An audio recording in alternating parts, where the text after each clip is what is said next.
Custodial టార్చర్లో తనకు ఎలాంటి గాయాలు కాలేదని అప్పటి జీజీహెచ్ సూపరింటెండెంట్ డాక్టర్ నీలం ప్రభావతి నా మీద నివేదిక ఎలా ఇస్తారని, కాబట్టి ఆమెను ఎట్టి పరిస్థితుల్లోనూ అరెస్ట్ చేయించాలని డిప్యూటీ స్పీకర్ రఘురామకృష్ణంరాజు కోరుకున్నారు.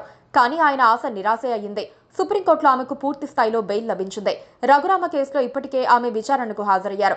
అప్పుడేం జరిగిందో గుర్తులేదని డాక్టర్ ప్రభావతి విచారణలో చెప్పారు. ఆమెకు అన్ని గుర్తు రావాలని రఘురామ మీడియా ముఖంగా కోరుకున్నారు.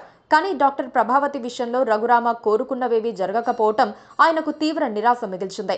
తాజాగా డాక్టర్ ప్రభావతికి మధ్యంతర బెయిల్ ఇవ్వడంపై సుప్రీంకోర్టులో విచారణ జరిగింది. ఇప్పటికే ఆమె విచారణకు హాజరయ్యారని, ఇంకా ఏం రాబట్టాలని అనుకుంటున్నారని సర్వోన్నత న్యాయస్థానం ప్రభుత్వాన్ని ప్రశ్నించింది.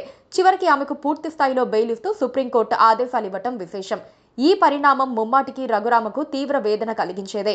రఘురామ సున్నిత మనస్కుడు, దేన్ని ఆయన తట్టుకోలేరు.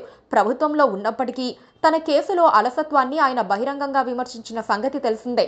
ఎవరైనా తనను చిన్న మాటన్నా రఘురామ జీర్ణించుకోలేరు.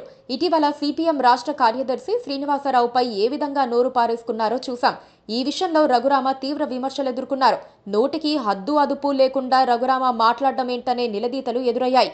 అలాంటిది తనను కస్టోడియల్ హింస చేశారని, తీవ్రంగా గాయపరిచినా ఏమీ కాలేదని నివేదిక ఇచ్చిన డాక్టర్కు ఉపశమనం లభించటం తప్పకుండా ఆయన మనసు కలత చెందుతూ ఉంటుంది. కోరుకున్నవన్నీ జరగవు కదా రాజుగారు. అర్థం చేసుకోవటం తప్ప చేయగలిగేదేమీ ఉండదు.